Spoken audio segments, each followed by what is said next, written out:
सच्चा है भगत जी। अच्छा भगत जी, क्या गुस्ताखी हो गई रात को 1 रात बजे तक? को तो भगत जी 12:30 1 बज गए थे। नंबर तो मैंने नोट करके रख लिया था, मैंने कहा फिर कल सुबह ही करेंगे। 1 बजे तक इंतजार सर देखे। हम लाइव आ रहे थे भगत जी, 12 बजे तक तो लाइव आ रहे थे। कहा कि कोई फंस गए अपना प्रोग्राम में, इसलिए नहीं कर पाए। हाँ 12 बजे तक तो प्रोग्राम ही चल रहा था भगत जी। बताइए आप। मेरी कुछ समस्याएं हैं, मैं बहुत लूट पिट चुका हूँ, मैं बहुत दुखी हूँ, बहुत परेशान हूँ लूट पिट के। वैसे परमात्मा ने मुझे इतना सुख दिया है, मुझे किसी चीज का कमी नहीं दी है जी। लेकिन मैं शारीरिक लूट पुट गया हूँ। मतलब जो मैं 2013 से 6 अक्टूबर को मैं नामदान लिया था जी। बरवाला आश्रम से, और मार्च में 27 मार्च को मुझे दूसरा मंदिर प्राप्त हो गया था। और इसके बाद भी मैं 2-3 बार, मैं 1 महीना पहले जो है बरवाला कांड होने से पहले भी मैं से वहाँ गया था आश्रम में। पता चारा चल रहा था कि मतलब ये जो है ये जंतर मंतर में या वहाँ धरना देना, ये वो सब बातें मुझे इतनी जानकारी नहीं है सर, मैं बिल्कुल सही बता रहा हूँ। मैं सीधा साधा आदमी हूँ, एज भी काफी है, 76-77 वर्ष की है जी। मैं रेल से रिटायर्ड हूँ। मैं किसी तरह का कोई, मुझे भगवान ने खाने पीने का कोई कमी नहीं दिया है। स्वास्थ्य में कमजोर हूँ। 2012 में मुझे हार्ट अटैक हुआ, छल्ला पड़ा शरीर के अंदर। इसके बाद जो है मैं इसमें आईसीयू में पड़ा रहा, महीनों हुआ पड़ा रहा हॉस्पिटल में जी।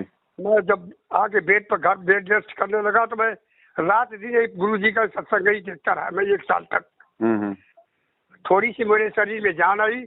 छोटा लड़का मेरा राजस्थान अलवर में नौकरी करता है प्राइवेट, बीच का लड़का गाजियाबाद में रहता है। गाजियाबाद से मैं रिटायर लिया हूँ, करीब 30 वर्ष गाजियाबाद के अंदर रहा हूँ मैं। बड़ा लड़का बॉम्बे के अंदर है। किसी तरह का मेरे ऊपर बर्डन नहीं है। बर्डन मेरे भक्ति के अंदर पड़ गया बीज, जो इससे मैं बहुत परेशान हूँ। ये क्योंकि मैं गुरु जी से इतनी चाहत थी कि जब हो गए तो मेरे 2-3 साल तक तो कुछ नहीं किया, मैं भाग दौड़ करता रहा, बहुत ज्यादा परेशान रहा। फोन करता रहा उन नंबरों पर जो नंबर दिए हुए थे, कहीं से मेरा संपर्क नहीं हो रहा था कि कहाँ क्या हो रहा। गुरु जी का कोई प्रोग्राम वहाँ मैं जाऊँगा हूँ, मैं फ्री रहता था, मुझे रेल के भी पास मिलता तो मैं वैसे भी मैं आपसे सर बता दिया और सच्चाई बता रहा हूँ कि मैं किसी तरह से परेशान नहीं हूँ। एक पैसा मैं बच्चों से मांगता हूँ, देता हूँ मैं। मुझे भगवान ने इतना सक्षम दिया, खाली शरीर से दोनों मियाँ बीवी। अब मेरी बदनसीबी ये है सर, इतने बदनसीब हूँ मैं, उस बदनसीब परिवार के अंदर हूँ कि मेरे 3 बेटे 3 बहू, 1 बेटी और मियाँ बीवी हम। नामदानी सिर्फ मैं हूँ। मैं किस तरीके से इस परिवार के अंदर रहता हूँ मैं जानता हूँ। लेकिन कोई मेरा विरोध नहीं करता, कोई नहीं विरोध करता। इसके लिए अंदर लिए कोई विरोध मेरा बच्चा नहीं करता मुझसे। मुझे जो है ये लोग करते रहे, एक बार संपर्क हो गया इधर उधर, तो यहाँ से जो है मुगलसराय नामदान ट्रेन से संपर्क हो गया। भगत जी हेलो। हाँ जी सुन रहा हूँ। अब मुगलसराय नामदान ट्रेन से संपर्क हुआ था। एक साधक इधर एरिया में मेरे भी कोई भगत नहीं था, मैं अकेला ही था। लोग मुझे बड़े हे दृष्टि से देखते थे। लोग ये कहते थे कि ब्रह्मा विष्णु महेश और सबकी पूजा छोड़ दिए, ये आदमी हिंदू है ना मुसलमान है, क्या है ये। इस देश से मैं इधर अकेला पड़ा रहा। मैं किसी का परवाह ना करते हुए किसी से फालतू बात ही नहीं करता था। मेरे अंदर कमी यही हो गई कि मैं गुरुदेव के नहीं करने से मेरी अंदर जो है कुछ कमियां आ गई। जो ताश वाश खेलते थे वहाँ बैठ जाते, खेलते होते नहीं थे कुछ लोग, मुझे अकेलापन महसूस होता था। और कुछ मियाँ बीवी हम दोनों ही रहते थे, कुछ बदतमीजियाँ आपस में होने लगी। ये सब जो है मेरे से कमियां हुई। मैं गुरुदेव से जो इसके बाद इन लोगों ने मुझे वहाँ जब एक आदमी कहा कि मुझे नाम दाम दिला दो, मैं कहा चलो भैया। मियाँ बीवी को लेके गए और 2-4 आदमी जोड़े, ले जाके मैं खुद अपने खर्चे से बैठा के ले गए गाड़ी पे अपने। ये लोग जो है मतलब नाम दाम दिलाए, सब कुछ दिलाए। वहाँ जो हम अपने बारे में कहे तो कहने लगे कि आपका नाम जो है खंड हो गया है। आप जो है मुझे 10 चक्कर कटवाए। 4 जो है मतलब गेट नंबर 2 पर जो है बरवाला में, जेल नंबर 2 पर जो है 4 मत्था टेक, अच्छा हाजिरी जेल पर लगाना। मुझे सालों गुजर गया, साल का ज़्यादा गुजर गया बल्कि। इसके बाद जो है जो है मगहर गए, जो है आपका जो है यहाँ मथुरा गए, यहाँ जो है मैं आपका गया जो है रोहतक गए। रोहतक में मेरी खोपड़ी घूमी वहाँ। जब लोगों ने वहाँ जो है प्रकट दिवस के बाद जो है ये सब नेता, ये अजीत जी है, ये फलाना है, धमाका है, तब मेरी वहाँ खोपड़ी घूमने लगी कि मैं, गुरुजी हमारे कहते थे हमें इस किसी पार्टी पूर्वा से हमें कोई मतलब नहीं है, ना तुम लोग को रहना कहीं जाना है, और न कोई वोट फोट के चक्कर में कोई सपोर्ट वोट देना है किसी को, जो जहाँ करता है। लेकिन इन लोग की ये मनवत से देख के मुझे मेरा समझ में नहीं आया। ये लोग डराते रहे। फिर यहाँ आपका कुछ बीच में कुछ ऐसा कुछ प्रोग्राम देखा। आप जो है यहाँ मेरठ में थे, मैं संपर्क करना चाहा, मैं मेरठ हूँ, गाजियाबाद में तो मैं रहता हूँ, 6 महीना रहता रहा, बहु बेटे रहते हैं मेरे। मैं कहा मेरठ में मैं जानता हूँ। ये लोग मुझे बहुत ज़्यादा डरवा दिए तो उसका जो है उसका प्रोग्राम मत देखा करो, ये वो ये, और सब हमारे पर लाल पीला होने लगे। फिर जो है मैं भगत जी, मैं मेरा बदनसीबी था कि मैं दूर हो गया, मैं मेरा दूर हो गया। अब जो है ये मुझे जो है फिर मेरे को जो है किडनी प्रॉब्लम हो गया। उधर जो है आपका जो है नोएडा से, ग्रेटर नोएडा से दवा चल रहा था, यहाँ बड़ा हॉस्पिटल बनारस के अंदर यहाँ से दवा चल रहा, मेरा हार्ट का चल ही रहा सब कुछ। और वैसे जो है ये लोग जो कुछ करे, पर जो मुझसे गलतियाँ हुई हैं, क्षमा कैसे क्या करूँ मैं, मुझे समझ नहीं आता। मैं बिल्कुल सक्षम हूँ, मैं परमात्मा के चरणों में बिल्कुल समर्पित हूँ। अब मुझे बताइए मैं क्या करूँ। देखो बगल जी, 1.5-2 साल पहले ही आपको सारी सच्चाई का पता होने लगा था धीरे धीरे। हाँ। उसके बाद भी आप थोड़ी हिम्मत नहीं कर पाए, पास नहीं आ पाए आप मेरठ में उस समय। हाँ नहीं आए हमारी बदनसीबी अब है। देखो मालिक ने तो मौका दिया था आपको उसी समय इन सब झंझटों से दूर करने का कि भैया सच्चाई के साथ में जुड़ जाओ, अब समय आगे ठीक नहीं आ रहा है।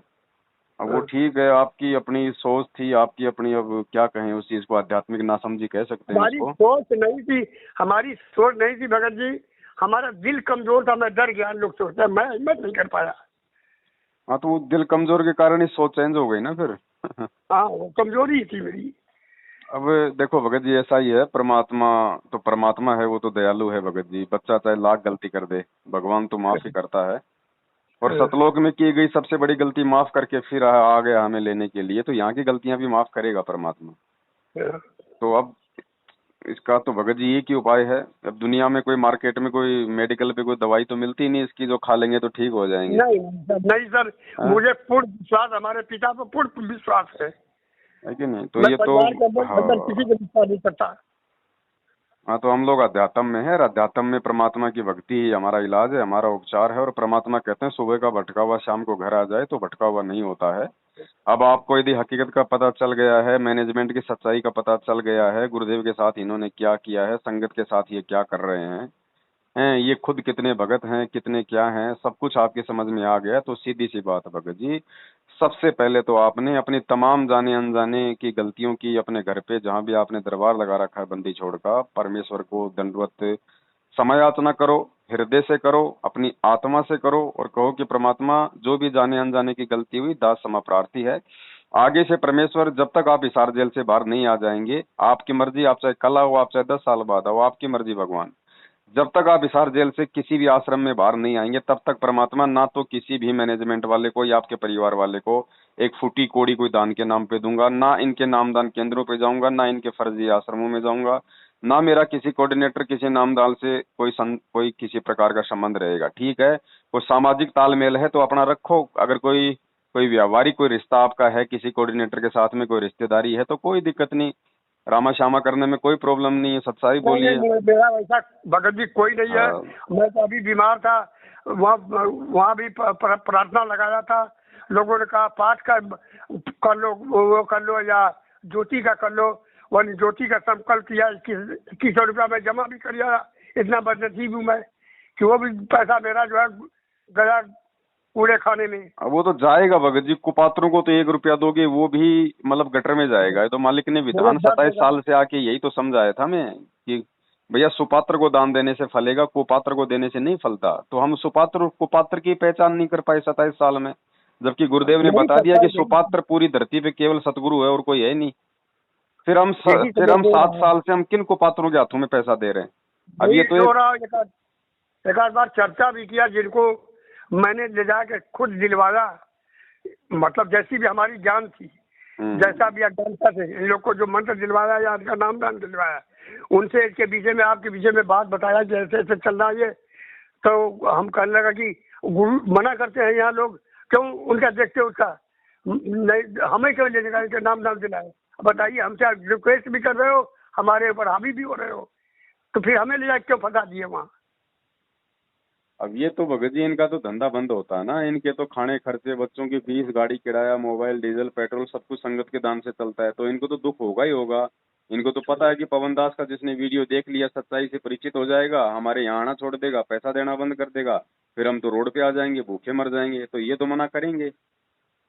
सवेरे 10 बजे के बाद, 9 बजे के बाद जो है, ये आप ही का लाइव जो है मैं शाम तक देखता हूँ, बीच में रमेडी कर लेता हूँ, फिर खोल के मैं टीवी, मेरे पास कोई काम, एक खुरपी नहीं चलाता, मालिक इस लायक मुझे बना रखा है, कुछ भी नहीं करता। रोटी घर वाली बना के देती है, तबीयत उसकी भी खराब है, अपना ले जाता हूँ, ले जा इलाज कराता हूँ। बच्चे मुझे परेशान है कि क्यों वहाँ अकेले रहते हैं आप, इतना परेशान है लोग। हम कहा नहीं, हम लोग को रहने दो, जब तक झेल सकते हैं झेलने दो। यहाँ सब कुछ घर द्वार जो है, थोड़ा मोड़ा जमीन जाता है, अपना पड़े हुए। लेकिन मैं गुरु जी से आपकी ये रात दिन देखता हूँ, ये दिन भर देखता हूँ, सारा दिन इससे नजर नहीं हटती, न हटता हूँ मैं। और न कोई चीज देखता हूँ मैं कभी, न समाचार देखूँ, न टीवी देखूँ। टीवी भी कभी देखता रहा तो सिर्फ सत्संग देखता रहा है, कोई कुछ नहीं देखता रहा, पहले से मेरी आदत है। तो बस यही है भगत जी, परमात्मा दूर नहीं है। अपनी सारी उन तमाम जाने अनजाने की जो गलतियां हमने की हैं, उन सब की परमात्मा से क्षमा याचना मांग के और दोबारा से एक नए सिरे से जो है अपनी भक्ति शुरू कर दो। आप ये सोचिए कि परमेश्वर, मैंने तो आज ही आपसे दीक्षा ली है और परमेश्वर मेरा तो केवल आप ही से नाता है और मेरा किसी से कोई संपर्क नहीं है। और जब तक आप नहीं आ जाएंगे परमात्मा, आपने मुझे जो मंत्र दिए हैं उन मंत्रों का अपना मर्यादा में रह के जाप करूंगा, परमेश्वर आपकी भक्ति करूंगा। और कभी कभार भगत जी अगर ऐसी कोई तकलीफ हो जाती है तो परमात्मा ने कह रखा कि भैया ज्योतिया पाठ का अपने हृदय से अपने घर पे भगवान को समझ के दंडवत करके उनसे संकल्प कर लो, साधु भूखा भाव का, धन का भूखा नहीं। परमात्मा अंतर्यामी है, सुनता है भगत जी, लेकिन सुनता है उसकी जो अपनी आत्मा से और जो अपने पवित्र मन से उस परमात्मा को याद करता है, जो उसे प्रार्थना करता है। तो क्यों नहीं करेगा परमात्मा? इतना बदनसीब हूँ, इतना बदनसीब हूँ, दंडवत प्रणाम करते समय एक बार 2 बार गुरी का हिलोर इतना हृदय में आया कि मैं दंडवत प्रणाम करते करते मतलब आधा घंटा फूट फूट कर रोया हूँ। उस आत्मा की इतनी, परमात्मा की हृदय के अंदर इतनी जागृति हुई कि आत्मा आंसू नहीं बंद हो रहे थे, फूट फूट कर रोया कि जालिमों ने क्या कर दिया हमारे पिता के साथ। चक्कर क्या ना भगत जी, देखो वो तो समर्थ है, परमात्मा है, चलो वो तो लीला करते हैं एक आम व्यक्ति की तरह हमारी आंखें खोलने के लिए, ताकि हमारा हृदय पिघले, हम अपने परमेश्वर के संघर्ष को देख के, उनको दुखों को देख के हम जागें। तो वो तो परमात्मा समर्थ है, वो तो लीला करता है भगत जी। बाकी चक्कर क्या है ना, अब वही बात है भगत जी, जैसे आपने पानी का कोई मटका भरना है, नीचे उसमें छेद है, ऊपर से पानी डाल रहे हो और आप सोच रहे हो यार मटका भर क्यों नहीं रहा, भर क्यों नहीं रहा, और आप वहां पे दंडोत कर रहे हो, भगवान से प्रार्थना कर रहे हो कि भगवान मटका क्यों नहीं भर रहा, मैं तो पानी भी डाल रहा हूँ लगातार, मैं तो सारी मर्यादा निभा रहा हूँ, भक्ति कर रहा हूँ, फिर मेरी भक्ति क्यों नहीं बन रही, मेरे दुख दूर क्यों नहीं हो रहे। तो भगत जी नीचे हमने छेद कर रखा है। अब ये जो सतलोक आश्रम मैनेजमेंट हरियाणा है, ये छेद है, क्योंकि ये जब तक कोई भगत इनके संपर्क में रहेगा, इनके आदेशों पे चलेगा, तो ये उनको मर्यादा में नहीं रहने देंगे, क्योंकि ये काल एजेंट हैं, ये भक्ति और मर्यादाओं के सबसे बड़े दुश्मन है। तो अगर आपने मटके को पानी से भरना है, अपनी भक्ति को अगर बचा के रखना है, दुखों को दूर करना है, तो सबसे पहले इन काल एजेंटों का साथ छोड़ना पड़ेगा। नहीं, मैं तो नहीं जाऊंगा अब ना, अब तो मैं जरूर करते ही नहीं जाऊंगा। तो मालिक अंतर्यामी है, परमात्मा तो अंदर की बात जानता है, जैसे आपके अंदर के विचार और भाव हैं उसी अनुसार से परमात्मा वापस आपको रात देना शुरू कर देगा। भगवान कौन सा दूर है, वो तो हम ही दूर हो जाते हैं। अभी जो एक सावला जिसको मैंने नाम गुजार रखा हूँ, इनके करीब बहुत ज्यादा किताब बांटने में, ये बांटने में। अभी एक दिन जो है यहाँ जो है गया था, तो कल लगा कि आश्रम बुलाए हैं, फोन किए हैं भगत जी, आपका चला ना, कल लगा नहीं वहाँ हम ही लोग को खास काट के, तो हमका खास भगत तुम कैसे कब से हो गए, दाम तुम्हें हम दिला के लिया है, हम इतना पुराना है, तुम कल के हो, तुम खास हो गए, इसका मतलब। हाँ तो वही है ना, जो उनकी ज्यादा चमचागिरी करता है वो खास होता है भगत जी। अच्छा अच्छा, तब मुझे नहीं समझ में आया, तो मैं कहा कि कोई बात नहीं, जाओ आप। इसके बाद फिर करने लगे कि गेहूँ वहूँ दान वगैरह करना, ये हम तो दे दिए। तो हमें अज्ञानता था, मैं कहा कि कहे तो मैं भी 1-2 बोरी जोन देता होता, देते थे। भगवान किसी चीज का कभी तो दिया नहीं है। अब ये क्या मेरे करते हिसाब हैं से भगत जी, भजन। ये जो भक्तों से इन्होंने जो ये अनाज जो लूटा है, गेहूं जो चावल जो भी बेचारे भोले भक्तों को गुरु जी का आदेश बता के जो ये अनाज दान करवाया, ये मध्य प्रदेश में ज्यादा करवाते हैं और हरियाणा में। अब देखो वो दान वो क्या करते हैं ये लोग भगत जी, उस अनाज को बेचते हैं ये लोग। खुद मुझे एक भगत ने बताया कि भगत जी मैंने इनको 2-3 बोरी मैंने इनको गेहूं की दी, और उसके बाद मैंने कहा अरे भैया वो गेहूं कहाँ रखते हो, क्या करते हो? बोले उसका क्या करते हैं, बोले उसको बेच देते हैं, हमारे पास में कोई चक्की थोड़ी है जो हम उसको पीसेंगे, हम उसको बेच देते हैं, बेच के हम उसका जो है मतलब वो पैसा ले लेते हैं। अब बताओ ये काम करते हैं भगत जी। अब मैं सर, मैं भगत जी इतना दूर से हूँ, बिल्कुल चंदौली मेरे से 20-22 किलो 25-40 किलोमीटर है। डिस्ट्रिक्ट चंदौली, मुगल सराय भी 40-42 किलोमीटर पड़ता है। लेकिन गुरु जी में इतनी लगन मेरी थी कि मैं जब नहीं तब मुझे उठ, मैं ये नहीं कि रेल के भाड़ा से किराए से जाऊंगा 5 से, मैं अपना सक्षम था, टिकट कराता था, मैं चला जाता था। और जब भी जितनी बार भी गया मैं आसमान के अंदर, जितनी बार भी गया, भिवानी भी गया, मैं खाना भी खाता था। ये मेरे दिल के आत्मा गवारा नहीं करती थी कि मैं यहाँ रोटी छोड़ के जाऊंगा। मैं वो देख के आता था वहाँ, ऐसे जिस तरीके की दिया हूँ। चलो आपके कभी ऐसा विचार नहीं अच्छे थे, आप नेक आत्मा थी, इसीलिए परमात्मा ने आपको दोबारा से संभाल लिया है, नहीं तो धक्के खाने वाले तो खाए रहे हैं आज भी उनके पीछे। आपके अच्छे विचार थे, इसीलिए तो भगवान ने आपको संभाल लिया, आपको सच्चाई से जोड़ दिया। ये आपका व्हाट्सएप नंबर है? अभी भी भगत जी मैं यहाँ से जींस से उतर के बस में बाई बस जाता था, वहाँ भी जाता था। गुरु जी जब जाते थे, कभी 2100 रुपया दे दिए, कभी 500 रुपया दे देते थे। नाम दान में डालते थे कि खाना खाता हूँ, बस का भाड़ा नहीं देता, बगैर पैसे खाता हूँ, मैं कर्ज लेके यहाँ से नहीं जाऊंगा, मेरा ये सिद्धांत बना हुआ था। चलो जो भी गलतियां हो गई भगत जी, उनका तो अब वही परमात्मा से प्रार्थना ही एकमात्र समाधान है। बाकी आगे से तो इनके चाय भी पीना हराम है, ध्यान रखना। नहीं, मैं तो नहीं जाऊंगा इनके कहीं, कतई नहीं जाऊंगा, बिल्कुल कहीं किसी आश्रम पर नहीं आपके जाऊंगा। घर पे भगवान है भगत जी, रोज संध्या आरती करते हो आप, घटी ही में गंगा, घटी ही में यमुना, घटी ही में है जगदीश। तो परमात्मा आपके घर पे है, आपके घट में है भगत जी, भ्रमणे भटकने की जरूरत क्या है? ये भक्ति तो परमात्मा ने इसीलिए तो दी है कि हम मंदिर मस्जिद और पहाड़ों पे धक्के ना खाएं भाई। परमात्मा कहे कबीर सुनो वही साधो मैं तो हूँ विश्वास में, परमात्मा अपने पास में भाई। और मालिक कहते हैं मोको कहाँ ढूंढे रे बंदे, मैं तो तेरे पास में। अब बताओ, सब कुछ परमात्मा ने हमें समझा दिया, बता दिया, फिर भी हम गोवर्धन की तरह हिसार की तारीखों पे जाके वहां पे परिक्रमा करते हैं, चक्कर काटते हैं, प्रशासन को परेशान करते हैं, पब्लिक से गालियां खाते हैं, गुरुजी को गालियां दिलवाते हैं। क्या मतलब वो तो निकला? बहुत 7 साल हो गई, क्या कर लिया संगत ने, जाके निकलवा दिया गुरुजी को। वो तो बहुत धक्के मैं भी खा लिया, लोगों ने जैसा मुझे सजेशन दिया, मैंने खूब धक्के खा लिया सर। तो देख लो खूब धक्के खाने का क्या परिणाम मिल रहा है आज, बताओ। 1% भी आपको राहत है तो मुझे बता दो। ये देख लो कि मैं इन लोगों पर क्या हम बताऊं, हमको तो इतना भोले बनते हैं कि कितना ज्यादा अच्छा भगत है ये इतने अच्छे भगत है कि कुछ पूछो मत। देखो भगत जी, सब जानते भगत हैं। का तो ये स्वभाव होता है, भगत तो बेचारा होता है भोला है, और उसके भोलेपन का तो ये काले एजेंट फायदा उठाते हैं, और इन्होंने उठा लिया। लेकिन चलो, लुट पिट के भी परमात्मा ने आपको सद्बुद्धि दी, आपको सच्चाई के साथ में जोड़ दिया, आपको सच्चाई से रूबरू करवाया, ये बहुत अच्छी नहीं तो बात है। भगत जी, मैं कभी दूर नहीं परमात्मा से रहा। ये अपना जो है मंत्र जाप अचेत पड़ा रहा, वहाँ हॉस्पिटल में रहा तभी छूटा रहा उतना ही दिन। जब भी मैं समर्थ हो जाता था, मैं तुरंत फिर लग जाता था अपने काम में। वो बात सही है कभी भगत जी, छोड़ा नहीं। भाव और श्रद्धा एक चीज अलग है, ज्ञान आधार एक चीज अलग है।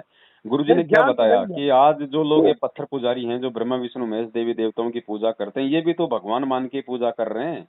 ये कौन सा है। उनको मतलब छोटा मान रहे हैं? अगर कोई ब्रह्मा जी का पुजारी है, कोई हनुमान जी का पुजारी है, तो उसको सर्वश्रेष्ठ मान के तो भक्ति कर रहा है। वो तो मानते लेकिन हैं, बात उसके हम मानने से नहीं होता ना भाई, क्या मर्यादा है, क्या नियम है, वो परमात्मा का विधान करता है निर्धारित। तो हम इसी प्रकार इस मैनेजमेंट को बहुत बड़ा भगत मान के, बहुत ही सच्चा मान के, और हम जो कर रहे थे क्रियाएं, तारीखों पे जाना, केंद्रों पे जाना, फर्जी आश्रमों में जाना, इनको ज्योति पाठ का पैसा देना, हम सब कुछ सही मान के तो दे रहे थे। अगर हमें मालूम होता कि ये गलत है तो हम देते नहीं, है कि वहाँ की नहीं? पब्लिक भी तो भेड़ की तरह हाँकती है हम लोग को। भेड़ बकरी की तरह हाँकते थे, पब्लिक भी तो वहाँ के। तो क्या करे पब्लिक भगत जी, ये सभ्य आदमी के लक्षण थोड़ी होते हैं वहाँ पे। बताओ, कोर्ट का काम कोर्ट के हिसाब से होता है। कोर्ट कोई भीड़ देख के जमानत देता है क्या? नहीं नहीं, ये तो ये तो लोग ने संगत ने भड़का के समझना रखा चाहिए था था। भगत जी। चलो हम तो मुट्ठी भर हैं, आसाराम और राम रहीम के तो लाखों करोड़ों की संख्या में भगत हैं, तो क्या उन्होंने हाँ अपने जी, गुरुओं को बाहर निकलवा लिया क्या? नहीं, हाँ जी, हाँ और जी, ये हाँ जी, भगत अगर ठीक। इतने बड़े अगर डॉन थे जो आज तारीखों पे जाके अपना वहां पे दिखाते हैं, तो ये जब बरवाला कांड हुआ था तो आश्रम में 50,000 भगत थे, उस समय क्यों नहीं इन्होंने मतलब हाथ खड़े किए अपने? उस अरे समय वही तो क्यों हमारी क्यों जाने समझ दिया में गुरु नहीं जी को? आता था, वही समझ में नहीं आता था। जब जाते थे, जब गंधारी गुरु जी के आगे पास बगल में डोलते थे, तो मैं देख के मेरा खोपड़ी घूमता था कि इनकी यहाँ कौन सी जरूरत है, कौन सा यहाँ तोप चल रहा है। यहाँ एक सुई भी नहीं जाने पाता अंदर, और ये लोग क्या है कि गन लेके यहाँ दौड़ रहे चल वो रहे हैं। गुरु को मानुस मानते थे ना भगत जी, क्योंकि मान बढ़ाई और अहंकार उन देखो वही बात है भगत जी, काल का जिस पे पहरा होता है ना, फिर वो गुरु को मतलब उस दृष्टि से नहीं देख पाता जिस दृष्टि से देखने के लिए गुरु हमें ज्ञान देता है। वो मानुष की दृष्टि से देखेगा कि भाई गुरु जी को कोई मार ना दे, गुरु जी को कोई हानि ना पहुंचा दे, कोई आर्य समाजी अंदर घुस के गुरु जी को गोली ना मार दे। हैं, इसलिए वो गुरु जी के बॉडीगार्ड बने फिरते थे। आज वो बॉडीगार्ड तो भगोड़े बन के फिर रहे हैं। और वो परमात्मा जिसकी बॉडी की सुरक्षा करते थे आर्य समाजियों से, प्रशासन से, आज वो भगवान उन्हीं आर्य समाजी और प्रशासन की छाती में बैठा है। कोई बाल तो उखाड़ दो उसका। तो ये जीव की अपनी सोच और मूर्खता का परिणाम है भगत जी। चलो बड़े भाई, जो भी है आपको भी अच्छे से पता है, और आपने जो किया वो भी आपको अच्छे से पता है। और ये ठोकर लगना आप भगत जी ये जरूरी भी था, क्योंकि ये ठोकर लगे बिना, इन लोगों की संगति किए बिना आप लोगों को हकीकत का भी नहीं मालूम पड़ सकता था। अब आपने हर तरीके से दोनों साइड को देख लिया है, और ज्ञान आधार से अब आपने निर्णय कर लिया है कि मुझे कौन से जो है, मुझे समूह के साथ में रहना है, सच्चाई के साथ में रहना है, साथ संगति करनी है, सत्सेवकों के साथ में रहना है, या मैनेजमेंट की कुसंगति करनी है। तो अब आगे आप गलती नहीं करोगे, और बैठ के केवल परमात्मा को साक्षी मान के आप अपनी भक्ति ही करोगे। और जब भक्ति करेंगे, मर्यादा नहीं तोड़ेंगे, साथ संगति से जुड़ जाएंगे, तो भगत जी मटके का छेद ऑटोमेटिक बंद हो जाएगा। फिर तो पानी भरेगा, खाली नहीं होगा। फिर परमात्मा धीरे धीरे शारीरिक रोग भी ठीक करता है, धीरे धीरे परमात्मा दूसरी समस्याएं भी दूर करता है। भगवान दूर थोड़ी है, वो तो हम मर्यादा तोड़ रहे थे इसलिए लाभ नहीं मिल रहा था। तो दया परमात्मा की, आप जी परमात्मा से अपने जाने अनजाने की तमाम गलतियों की समायाचना करके भगत जी वापस उसी तरह अपनी भक्ति पर लग जाओ। नहीं, ये तो मेहर पे है, मेहर मेरे ऊपर परमात्मा का पूरा है, क्योंकि मैं 2 बार इतना जबरदस्त झटका खाया, डॉक्टर भी जवाब दे गए। ये परम पिता का ही देन है जो मुझे अभी जिंदा रखे हैं, कुछ अपने चरणों में रखने के लिए। उसका तो विधान है भगत जी, वो तो साधक को भक्ति के लिए 100 साल की आयु प्रदान कर दे, धर्मराज से उसके प्राण छुड़वा लाए। वो तो परमात्मा के गुणों में भाई, और वो नहीं करेगा तो कौन करेगा? अब वो सीन मैं देखा, वो सीन देखा भगत जी, मैं उसका बयान नहीं कर सकता अपनी जुबान से। जिस समय मैं आईसीयू में पड़ा हुआ था, वो सीन मेरी आंख खुली आईसीयू में पड़े पड़े। मालूम होता था कि ये जो है, जो सतलोक से अगम लोग अकल लोग सारा कुछ खुला हुआ है यहाँ से। वो सीन अपने आंखों से देखा, जैसे मालूम होता था कि स्वर्ण की तरह रोशनी रोशनी ऊपर से नीचे तक है। देख के मेरा आत्मा जो रो गई, एकदम से कांप गई, रूह कांप गई कि मैं कहाँ मर गया। मेरे को ऐसा सीन नजर आया। फिर वो भगवान, वो परमात्मा कहाँ लुप्त हो गए, कहाँ गलतियां पर गलतियां करते गए। मैं अब इतना नीच दुष्ट आत्मा हो कि मैं गलतियों पर गलतियों करते ही गए। मैं इनके साथ में जो है सब मर्यादा को ताक पर रख दिया मैंने। चलो कोई बात नहीं भगत जी, मालिक तो दयालु है, फिर भी आपको संभाल लिया है। अब हमने गलती नहीं करनी है ना, हम अब कोई गलती करेंगे क्योंकि ठोकर लग चुकी है। ठीक है। और अब तो भविष्य में जब तक गुरु जी नहीं आएंगे, प्राण बेशक छूट जाए, लेकिन जाना नहीं है, मुझे जाएंगे नहीं। बिल्कुल भगत जी, मतलब ही नहीं है कुपात्रों से। परमात्मा तो भगत जी यहाँ तक कहते हैं ऐसे लोगों के विषय में कि पापी प्रभात ना बेटो, मुख देखे पाप लगे जिसके, 9 मास गर्भ त्रास दई धिक्कार जन्म उसकी माँ का। ऐसे लोग जिनकी गलतियों के चलते, जिनकी मनमानी हरकतों के चलते उनका गुरु दुनिया में निंदा का पात्र बना है, गुरु जेल में बैठा है, ऐसे लोगों का तो मुंह देखना भी भगत जी पाप तुल्य है। दर्द मुझे सबसे बड़ी अब घर में होता है, मेरे परिवार के अंदर, कि बहू बेटे सब दूर दूर है, हम भी दूर है। एक बहू है। सारा खेल भगत जी ये संस्कारों का है। दास समझ सकता है आपकी बातों से। ये देखो, एक बहू जी बहू है, मतलब बाकी तो सारे तो खाने पीने वाले बच्चे, और बहू हार मार जो है नोचने वाले, इनसे मैं परेशान हूँ, इनसे बहुत दूर रहना चाहता हूँ। कोई बात नहीं, देखो भगत जी ऐसा है ना, आप सही हो तो कोई दिक्कत नहीं है, वो हाड़ मांस खाएं तो खाने दो, हमारा क्या ले रहे हैं, अपने कर्म खराब कर रहे हैं। परमात्मा कहते हैं कबीरा तेरी झोपड़ी गल कटियन के पास, जो करेगा सो भरेगा, तू क्यों भया उदास। हम सही हैं, हम भक्ति कर रहे हैं, हम मर्यादा में हैं, तो दुनिया चाहे जो मर्जी करे उसका पाप हमें थोड़ी लगेगा भगत जी, उनके संस्कार हैं, है ना। ऐसे कोई घबराने की जरूरत नहीं है, ऐसे तो घर घर में है भगत जी, ऐसे तो फिर भक्ति हो ही नहीं पाएगी। आज गुरुजी जेल में बैठे हैं, जेल में तो सारे मांस खाने वाले हैं, जो जो मैस में जो खाना बनाते हैं गुरुजी के लिए, वो भी बीड़ी सिगरेट गुटखा पान मसाला दारू शराब मांस सब खाते हैं, तो क्या गुरुजी वहाँ पे खाना ना खाएं? खाते होंगे भैया, वो तो हम तो जानते हैं कि वहाँ पवित्र लोग रहते हैं, हमें तो यही ज्ञान था। तो ऐसी कोई बात नहीं है, हम अपनी क्रियाओं का ध्यान रखें, हम सही हैं तो मालिक हम पे प्रसन्न है। बाकी दुनिया क्या कर रही है, दुनिया क्या नहीं कर रही है, वो दुनिया के संस्कार है, दुनिया के अपने कर्म है भगत जी। देखिए कब से प्रयास कर रहा था मैं आपसे बात करने के लिए, कब से फोन कर रहा था, लेकिन आप इतना लाइव आपकी बिजी है। आपके संस्कार सुन के, आपके जो कर्म सुन के बड़ा दर्द होता है कि लोग इतनी घटिया हरकत आपके साथ जो है जो किए, मनमत जो ये आचरण आपके साथ किए, मेरा आत्मा रोता है। अब देखो ना भगत जी, परमात्मा के साथ में कौन सी कमी छोड़ी है आप, और हमारे साथ तो 1% भी नहीं हुआ उनकी तुलना में। मैं गुरुदेव किसी के तो साथ भी कुछ कर सकते हैं। अगर थोड़ा बहुत भी अगर हमें मिल रहा है ऐसा करने का, तो हमारा सौभाग्य है कि हम संघर्ष कर पा रहे हैं हमारे गुरुदेव के आशीर्वाद से, उनके पद चिन्हों पे चलते हुए। और संघर्ष आप बिना भगत जी वही बात ना, भाई सोने सोने को जब तक तपाया नहीं जाएगा, वो बताओ वो कैसे बनेगा कुंदन। फिर भी आपका कई लोग से, जैसे आप नाम लेते हैं मधु बहन का लेते हैं, कजोर भगत जी का लेते हैं, अब आपके साथ जुड़े हुए थे ये कानपुर वाले भगत जो है बताते हैं ये भी फिसल गए। ये तो भगत दिल्ली जी में पता नहीं कितने आएंगे कितने जाएंगे, मालिक कहते हैं ये संसार विघन की घाटी, कोई निकलेगा बिरला सूर। यहाँ तो कोई सूरवीर टिकेगा इस मार्ग पे भगत जी। अब दिल्ली में एक नाम दे रहा है संजय रावत, साकत। ये परमात्मा ने पहले ही बता दिया था कि भैया ऐसे ऐसे काल के दूत भी संगत में खड़े होंगे आने वाले समय में, सावधान रहना है। लेकिन ये मुझे बड़ी आश्चर्य की होती है कि जिनके घर में स्वयं परमात्मा जो है और जन्मदिन मना रहे हैं, सब कुछ मना रहे हैं, ये तो होता ही है भगत जी, ये तो कहावत है ना, गुरुजी खुद कहते हैं भैया दीपक तले अंधेरा रहता है, घर का जोगी जोगना बाहर का जोगी सिद्ध, है ना। आपके बेटा बेटी आपकी इज्जत नहीं करेंगे, लेकिन पड़ोसी की दूसरों की बड़ी प्यार से बोलेंगे, बड़ी इज्जत करेंगे, स्वभाव होता है भगत जी। वो इज्जत करे ना करे, लेकिन हाँ। इनको कहाँ संकट में डाल दिए पूरे मैनेजमेंट को, ये जो है पूरा भक्तों को संकट में डाल दिए गुरु जी के पीछे। पूरे जो चाहने वाले भक्त, उनकी आत्मा दिल से रो रही है, इनको कहीं सुकून मिलेगा? ये भगत जी पूर्व निर्धारित था, ये सब कुछ होना था, उनके अपने संस्कार थे, हमारे अपने संस्कार थे, हमें भी ठोकर लगे बिना आज इतना विश्वास होना, मतलब आज इतना विश्वास नहीं हो पाता। अब आपको ठोकर लगी, आप इतने इतने भाव और श्रद्धा से इनको अपना भाई समझ के, अपना भगत भाई समझ के, इतने विश्वास के साथ में इनके साथ में जुड़े, इनके हर आदेश की आपने पालना की है, और अब जाके मालूम पड़ा कि ये हमारे साथ में कितना बड़ा धोखा कर रहे थे। तो ये भगत जी अगर धोखा आज नहीं मिलता तो ये फिर कभी ऐसा समय आ जाता, फिर आप धोखा खा जाते। तो अच्छा हुआ कि धोखा आपने पहले खा लिया, अब आगे संभल के चलेंगे। तो ये कुछ चीजें होती हैं भक्ति मार्ग में, अपनी आत्मा को दृढ़ करने के लिए ये परमात्मा खेल खेलता है भगत जी। इनके तो अपने संस्कार थे ही, इन्होंने तो अपने कर्म फोड़ लिए, लेकिन हमें भी ठोकर लग गई। 7-8 साल का संस्कार मेरा ये तो मिट्टी में मिला लिया अपने साथ साथ में।